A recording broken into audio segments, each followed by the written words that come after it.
Hi, my name is Michael, and you're about to learn why the stories you love are garbage. And today we're talking about Treasure Planet.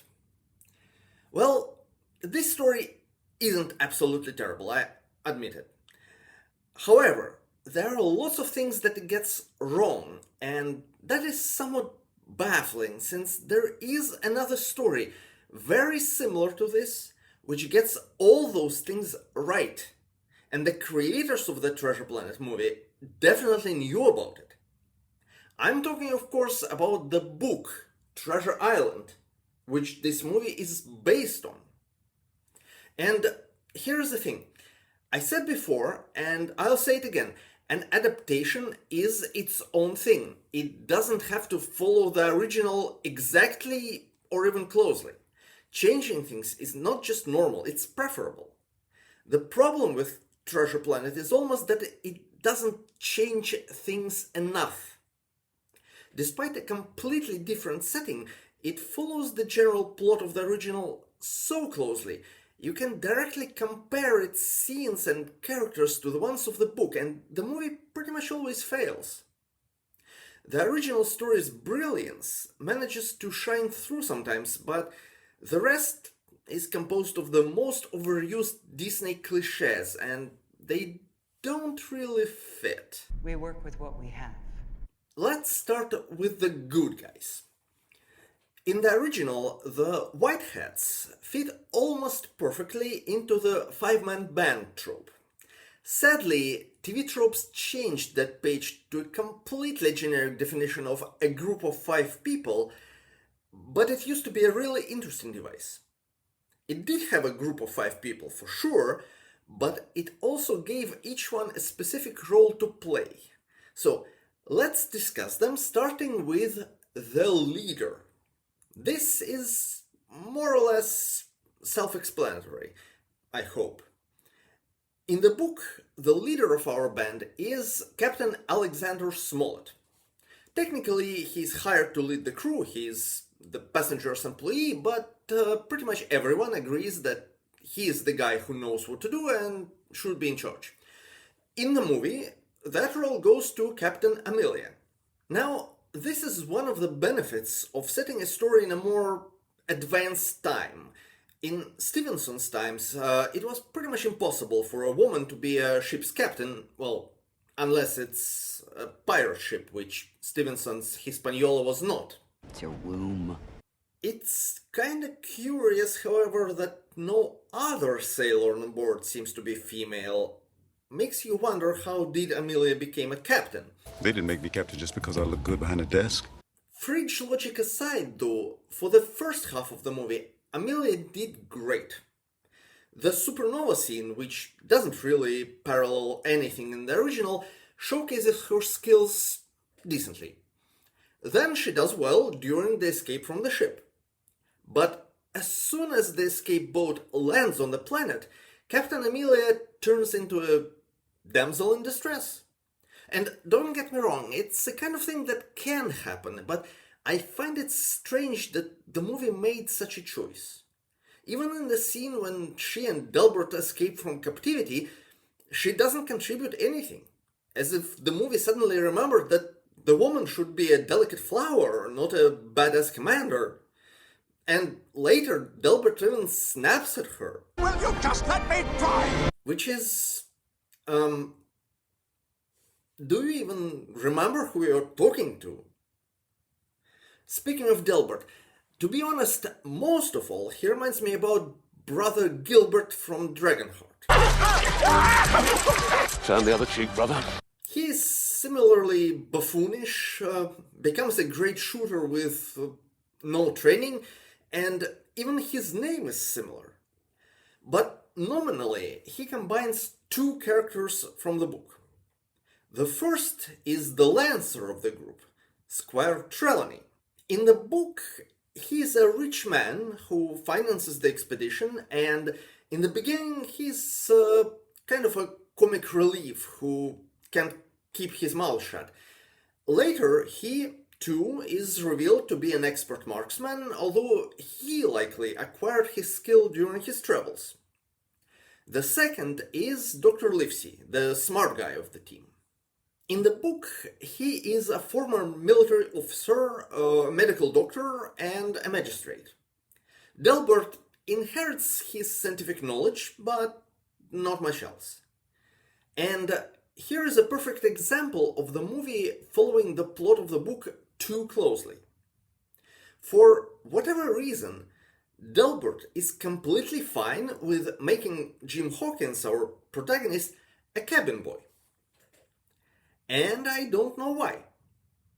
He's a friend of Hawkins' family, and sure, he is the one who is paying for the trip, but I don't believe the ship can't have two passengers instead of one. In the book, it makes sense.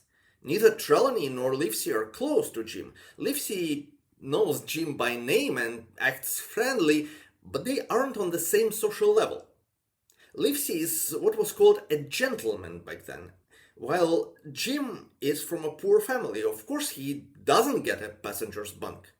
Trelawney is father still. He is a gentleman, I am a gentleman's daughter. So far, we are equal. The movie definitely didn't need to make Jim a part of the crew. John Silver takes him under his wing, and there is a sort of pseudo-familial relationship there, but it could also easily form if Jim was just a curious teenage passenger. Especially since Silver is introduced as a cook. And a kitchen is one area of the ship where a teenager would definitely sneak in. So Delbert going along with Jim's demotion to a cabin boy is quite out of character and isn't necessary. The only reason for it is that the book says so. Moving on, the fourth member of a five-man band is the strong guy. The one who makes more low-level but demanding problems look easy. Most of the time he is physically strong, but in some other works he can be a hacker, a wizard, or a guy with criminal connections, and so on. In the book, it's Ben Gunn, who did not arrive with Hispaniola, but was already marooned on the island. He is absolutely crucial to the hero's success. He kills one of the pirates, he intimidates others with a passable imitation of that Captain Flint's voice, and he makes the final twist work. And in the movie we also have Ben, a robot, who was also marooned right next to the treasure. And I see no reason for him to exist at all. The only time he kind of helps is when he messes with the electric cables on the ship, which could have been done by Delbert easily. Again, Ben is there for the only reason that he is in the book. Sure, he provides shelter to other characters, but tell me, stumbling randomly into a convenient cave, would it be really worse than stumbling randomly into a guy who lives there?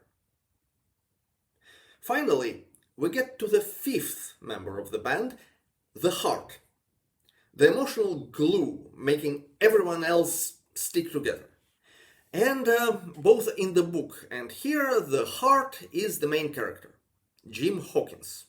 And I hate what they did with his character. First of all, he's given an eye-tearing backstory about his father abandoning the family, which is totally superfluous. His father serves no purpose. Now, in the original book, Jim's father dies pretty early into the story, which I suspect was deemed too depressing for a movie aimed at kids. Surprise, but kids enjoy Treasure Island, the book, no less than adults, and the death of Hawkins Sr. doesn't bother them. Then Jim gets threatened by the pirates for no discernible reason. There is no goal the pirates would achieve threatening a friend of a guy who pays for the whole trip. It doesn't contribute to him learning the pirates' plan. As in the book, he gets into a barrel with fruits and accidentally overhears the pirates talking. It's not there because the book says so, since it doesn't. this time I think the reason for that scene is that the bad guys aren't allowed to interact with the good guy and not show their colors, so to speak. And when the real action starts, Jim just hogs more and more limelight. He's the only one to try to get a map from mischievous Morph. He's the one to investigate the planet, probably because the book says that Jim should meet Ben alone. He's the one to negotiate with Silver, taking on Captain Smollett's job from the book. He's the one to figure out how to operate the portal. He's the one to repair the ship. He's the one to come up with an idea how to escape from the exploding planet. He doesn't just come up with a plan, he's also the one to execute it, or at least the largest part of it. Is it even conceivable for other characters to contribute anything at this point? Here we see this over-reliance on familiar tropes in full swing. Not only aren't bad guys allowed to behave normally around the protagonist, but also good guys aren't allowed to do anything against him. In the book, while Jim is away from the rest, they make a difficult choice, which leads to him being abandoned and captured alone, which, by the way, is much more emotional than being captured together with the others. And then there is his relationship with Silver. In the book, Silver is a proof that a static character can be fascinating. He does like Jim, but his priorities are straight. The treasure is the most important thing to him. He does protect Jim, but in a way a player might protect a trump card. He switches back and forth, but always when the other side seems to win, while leaving himself an option of going back if the wind changes. He's smart, he's ruthless, he can see a few steps ahead, and that is why he's the leader of the pirates. But in the movie, he never knows what he wants. At first, he muses if he is going soft, indicating his changing fondness for Jim, which would be fine if he kept at it, but then he tries to murder Jim after realizing the latter overheard them planning. Then he again aims at Jim but doesn't shoot. Then he captures the heroes and threatens to kill one of them. Then he abandons the remaining treasure and saves Jim. The movie can't decide what to do with him and keeps oscillating between what the book says, where Silver is as terrible as can be, and that old tried stereotype of a jerk with a heart of gold. And the latter, of course, can't be held responsible for his oh so many sins, so Jim just lets him go. In the book, it was Ben Gunn who did it, and he only helped Silver out of fear. This is what happens when you try to follow a story but fail to understand it. And it's really sad.